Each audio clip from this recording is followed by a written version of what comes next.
Welkom by Inspireer, ons laaste dag. Ek het dit goed gedink om met die versie waarmee ons maandag begin het af te sluit.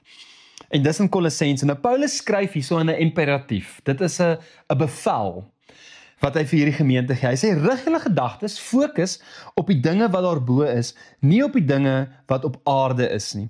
Want julle het gesterwe en julle lewe saam met Christus verborge in God. Nou, iets wat gebeur baie keer, en dis baie keer onintentioneel.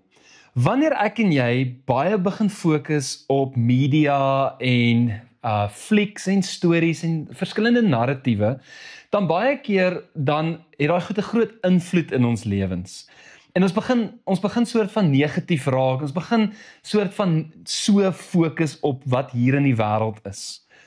En wat Paulus soort van vir hierdie gemeente sê, as hy vir hulle hierdie gedeelte skryf, is dat jy moet anders te dink as die res van hierdie wêreld, want wat gebeur as ons onsself voed met hierdie goed?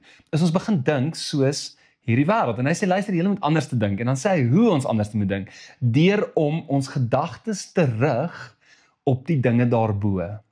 En ek like dit, hy sê, ons het gesterwe tot hierdie aarde, gesterwe tot die dinge van hierdie wêreld, en ons lewe nou saam met Christus, so ons gedagtes moet in 'n groot sin by hom wees. Dit moet hom wees, en ons moet anders te dink. Nou, daar's 'n ou, Robert Gromacki, hy sê die volgende, hy sê, if they, hy praat van hierdie gemeente, are not heavenly minded, they will never be any earthly good. Dink bietjie daaraan. Jy gaan nie anders te wees as jy dink soos hierdie wêreld dink nie. C.S. Lewis sê baie dieselfde, hy sê, aim at heaven and you will get earth thrown in. Aim at earth and you will get neither.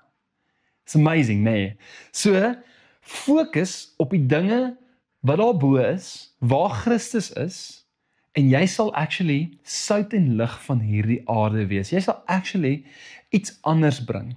Positiwiteit, liefde, genade, al hierdie dinge wat ons wêreld so honger en dors na. Ek hoop jy het 'n amazing dag verder. Sit jou fokus op die dinge daarbo.